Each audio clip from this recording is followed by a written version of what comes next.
പെട്ടെന്ന് നമ്മൾ പത്രവാർത്തകളുടെ തലക്കെട്ടുകളിലേക്ക് വന്നാൽ മനോരമയിലെ പ്രധാനപ്പെട്ട വാർത്ത കണ്ടെയ്നർ പൊട്ടിത്തെറികൾ തിരിച്ചടി.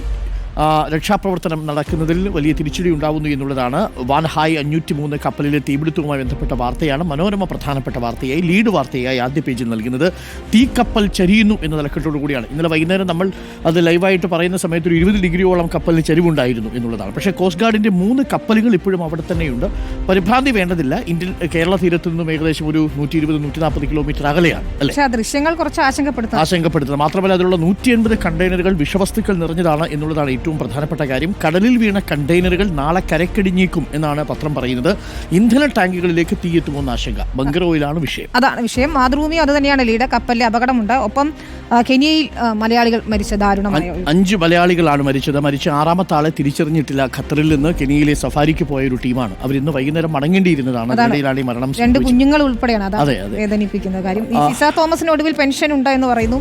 ഉറപ്പായ പെൻഷൻ അതിനുള്ള ഒരുക്കം തുടങ്ങി. തദ്ദേശ തെരഞ്ഞെടുപ്പിന് മുൻപ് സർക്കാർ നടപ്പാക്കാൻ പോകുന്നു എന്ന മാതൃഭൂമിയുടെ ലീഡായിട്ടുണ്ട്. നെല്ലുവിലയിൽ സഹകരണ ബാങ്കുകളുടെ കൺസോർഷ്യം വരുന്നുണ്ട്. ഒപ്പം ഒഡീഷയിൽ നിന്ന് വരുന്നത് ഈ 60-കാരനെ ലൈംഗികാതിക്രമം നടത്തിയ 60-കാരനെ അതിജീവിതകൾ ചേർന്ന് കൊലപ്പെടുത്തി എന്നുള്ളതാണ്. ആ വാർത്ത എവിടെ നിന്നാണ്? ഒഡീഷയിൽ നിന്നാണ്. ഞെട്ടിക്കുന്ന ഒരു വാർത്ത തന്നെയാണ്. ഈ കാകദൃഷ്ടിയിൽ നിന്ന് വെൽഫെയർ പാർട്ടി പിന്തുണ UDF-ന്. ഇന്നലെ നമ്മൾ വലിയ ചർച്ച ചെയ്താണ്. PDP പിന്തുണ LDF-ന്. നിങ്ങളില്ലായിരുന്നെങ്കിൽ ഞങ്ങൾ ഈ വിഷയത്തിൽ ഒറ്റപ്പെട്ടു പോയേനെ എന്ന് പരസ്പരം കളിയാക്കുന്ന ഒരു MV ഗോവിന്ദന്റെയും VD സതീഷിന്റെയും കാർട്ടൂൺ ചേർത്തിട്ടുള്ളതാണ്. ദേശാഭിമാനിയുടെ പ്രധാനപ്പെട്ട ലീഡ് കപ്പൽ അപകടം തന്നെയാണ്. അണയാതെ തീയെന്ന തലക്കെട്ടിലാണ് ദേശാഭിമാനി വാർത്ത കൈകാര്യം ചെയ്യുന്നത്. നിയമസഭാ തെരഞ്ഞെടുപ്പിലും ജമാഅത്തേക്ക് സീറ്റ് എന്ന വാർത്ത നിലമ്പൂരിൽ നിന്ന് ദേശാഭിമാനി പ്രധാനപ്പെട്ട വാർത്തയെ ആദ്യ പേജിൽ നൽകുന്നു. നമ്മൾ എഡിറ്റോറിയലിലേക്ക് ദേശാഭിമാനിയിൽ പോയാൽ നിലമ്പൂരും ജമാഅത്തെയും PDP-യുമാണ് നമ്മൾ പ്രതീക്ഷിച്ചത്. പക്ഷേ ഇല്ല. കപ്പൽ ദുരന്തം ജാഗ്രത പാലിച്ച് സംസ്ഥാനം അതും കൂടിയായിരിക്കും എഴുതിയിരിക്കുന്നത്. എന്തായാലും അറബിക്കടലിൽ കേരള തീരത്തോടടുത്ത് വീണ്ടും കപ്പൽ അപകടത്തിൽ ജാഗ്രത വേണം എന്നാണ് പറയുന്നത്.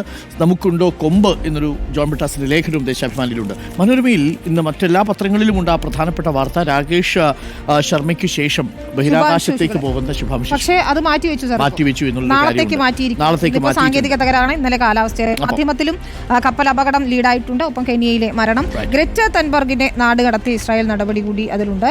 ഇതിൽ കാർട്ടൂണായി വരുന്നതും UDF LDF ബന്ധം വെൽഫെയർ പാർട്ടി അതൊക്കെ തന്നെയാണ്. ഹിന്ദു മഹാസഭയെ അറിയില്ല എന്ന് MV ഗോവിന്ദൻ പറഞ്ഞതിനെ കൂടി കളിയാക്കിയിട്ടുണ്ട്. 146 കോടി 39 ലക്ഷം മനുഷ്യരാണ് ഇന്ത്യയിലുള്ളത് എന്ന കണക്ക് കൂടി ഇപ്പോൾ വന്നിട്ടുണ്ട്.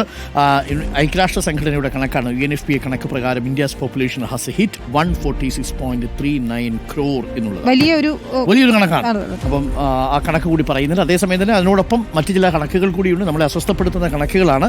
ആ കണക്കുകളൊക്കെ പ്രേക്ഷകർ വായിച്ചുകൊള്ളുക. അപ്പോൾ ഇതൊക്കെയാണ് പ്രധാനപ്പെട്ട വാർത്തകൾ. വാർത്തകളിലേക്ക് നമ്മൾ പോവുകയാണ്. പ്രിയപ്പെട്ട പ്രേക്ഷകർക്ക് എല്ലാം സ്വാഗതം.